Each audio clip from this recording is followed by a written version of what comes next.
రాష్ట్రంలో నారావారి నరకాసుర పాలన సాగుతోందని ఈ పాలనను అంతమొందించేంత వరకు మహిళలు పనిచేయాలని పిలుపునిచ్చారు మాజీ మంత్రి ఆర్కే రోజా. వైఎస్ జగన్ ప్రతి మహిళ గర్వపడేలా పాలించారు. మహిళలకు ఇచ్చిన హామీలు జగనన్న కులం మతం పార్టీ చూడకుండా అమలు చేశారు. చంద్రబాబు కూటమి ప్రభుత్వం వైఎస్ఆర్సీపీ మహిళలనే కాదు టీడీపీ జనసేన బీజేపీ మహిళలను కూడా మోసం చేసిందని ఆమె మండిపడ్డారు.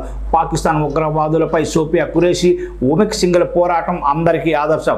వైఎస్ఆర్ కాంగ్రెస్ మహిళలు కూడా వారిలానే టీడీపీ ఉన్మాదులపై పోరాడాలి. టీడీపీ రాష్ట్రంలో పోలీసులు సోషల్ మీడియా ద్వారా ఆర్గనైజ్డ్ క్రైమ్ చేస్తున్నారు. పార్టీ నాయకులు మహిళా నాయకులపై అక్రమ కేసులు పెడుతున్నారు. ఈ కేసులకు వేధింపులకు భయపడాల్సిన అవసరం లేదు. రెడ్ బుక్ రెచ్చిపోతున్న వారికి అంబేద్కర్ రాజ్యాంగంతో శిక్షిస్తాం.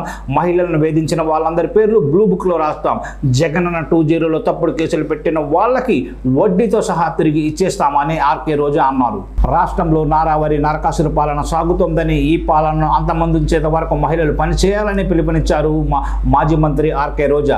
వైఎస్ జగన్ ప్రతి మహిళ గర్వపడేలా పాలించారు. మహిళలకు ఇచ్చిన హామీలు జగనన్న కులం మతం పార్టీ చూడకుండా అమలు చేశారు. చంద్రబాబు కూటమి ప్రభుత్వం వైఎస్ఆర్సీపీ మహిళలనే కాదు టీడీపీ జనసేన బీజేపీ మహిళలను కూడా మోసం చేసిందని ఆమె మండిపడ్డారు.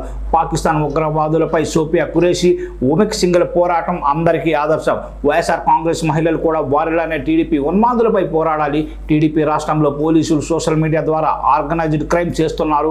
పార్టీ నాయకులు మహిళా నాయకులపై అక్రమ కేసులు పెడుతున్నారు. ఈ కేసులకు వేధింపులకు భయపడాల్సిన అవసరం లేదు. రెడ్ బుక్ రెచ్చిపోతున్న వారికి అంబేద్కర్ రాజ్యాంగంతో శిక్షిస్తాం. మహిళలను వేధించిన వాళ్ళందరి పేర్లు బ్లూ బుక్ లో రాస్తాం. జగనన్న 2.0లో తప్పుడు కేసులు పెట్టిన వాళ్ళకి వడ్డీతో సహా తిరిగి ఇచ్చేస్తామని ఆర్కే రోజా అన్నారు.